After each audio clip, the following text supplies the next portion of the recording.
میں نے سوچا میرے ہسبینڈ مجھے روز ہی گفٹ دیتے ہیں، ہر دن کچھ نہ کچھ لے کے آتے ہیں، تو کیوں نہ میں بھی ان کو کچھ گفٹ دوں۔ تو میں نے سوچا میں ان سے کے ساتھ یہ ٹک ٹاک سے میں نے ایک بریسلیٹ آرڈر کیا تھا۔ یہ ایک آپ اگر اس کو پہنے تو کچھ لوگ کہتے ہیں انرجی بوسٹ ہوتی ہے اور بونز میں یا جوائنٹس میں جو درد ہوتے ہیں وہ کم ہوتے ہیں، تو ان کو یہ مسئلہ تھا، تو میں نے کہا چلو جی صبح صبح ان کو گفٹ پہناتے ہیں۔ اور وہ پہنتے تو نہیں ہیں ایسی چین شین والی چیزیں، لیکن میں نے کہا پہنو اور دیکھو اور پہنے رکھو۔ پھر وہ ہوئے جی خوش اور میں آ گئی کچن میں آج میں نے پکانا تھا مشروم پائے۔ آپ نے سنا ہوگا چکن مشروم پائے، ان کی ریسیپی میں نے دیکھی تھی پلوشا جی کی ویڈیو میں، تو میں نے کہا آج میں بھی ٹرائی کرتی ہوں، دیکھتی ہوں کہ کیسا ہے۔ یقین کریں کہ اتنے مزے کی میں نے تھوڑی سی بنائی تھی اور میری بیٹی کو بھی بہت پسند آئی اور مجھے بھی۔ ہم دونوں گھر میں اکیلی تھی، میں نے کہا باقی بچے تو نہیں ہیں تو میں ابھی فائدہ اٹھاؤں کہ اگر مجھے پسند آئی یا میری چھوٹی بیٹی کو پسند آئی تو پھر دوسرے بچے بھی کھا لیں گے، تو ایک دن میں ان کے لیے بھی بنا کے رکھوں گی۔ تو پھر میں جی گئی ایل ڈی سے لے کے آئی اسپینچ اور مشروم۔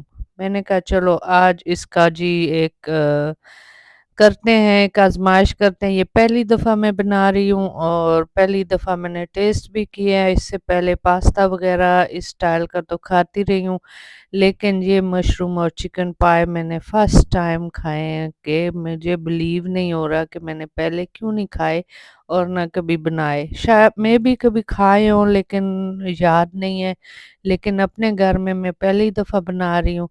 تو یہاں پہ جی میں لے کے آئی تھی آئی ڈونٹ نو کتنے گرامز مشروم کا پیکٹ تھا، ان کو میں نے دھو لیا۔ اسپینچ میں نے پیکٹ سے نکال کے وہ بھی واشنگ پہ رکھ دی تھی، وہ بھی دھو گئی۔ تو اسپینچ میں تھوڑی سی مٹی کا ڈر ہوتا ہے، یہاں پہ تو نہیں ہوتا، اگر آپ پاکستان میں پکا رہے ہو تو وہاں پہ پھر ڈیفینیٹلی آپ کو 3 4 بار وہ پالک دھونی پڑتی ہے۔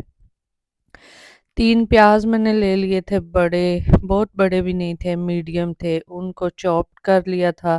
ساری چیزیں اگر آپ چاپڈ کر کے رکھ لو تو پھر بہت ایزی ہو جاتا ہے، پھر آپ کا اونلی اینڈ اونلی فوکس ہوتا ہے آپ کے چمچہ مارنے پہ، اور مسالے برابر کرنے ہیں، چمچہ مارنا ہے اور بس آنکھیں اسی پہ لگانی ہے۔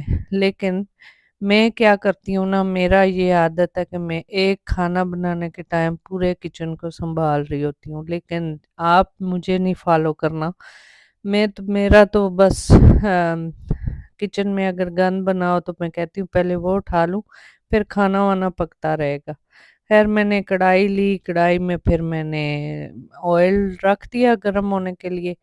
گرم ہو گیا تو پھر میں نے اس میں پیاز چاپڈ کر کے ڈال دی تھی۔ ہسبینڈ کو میں نے بولا کہ آپ ابھی ریڈی ہو کام پہ جاؤ، مجھے آج بڑی زبردست کوئی ریسیپی آئی ہوئی ہے تو میں وہ بنانے لگی ہوں، تو انہوں نے بولا ہاں ٹھیک ہے بناؤ، رات کو میرے لیے بچا کے رکھنا۔ میں نے کہا ہائے صدقے کیوں نہیں، آپ کے لیے ہی تو بنا رہی ہوں۔ تو وہ خوش ہو گئے اور کہنے لگے ہاں چلو ٹھیک ہے۔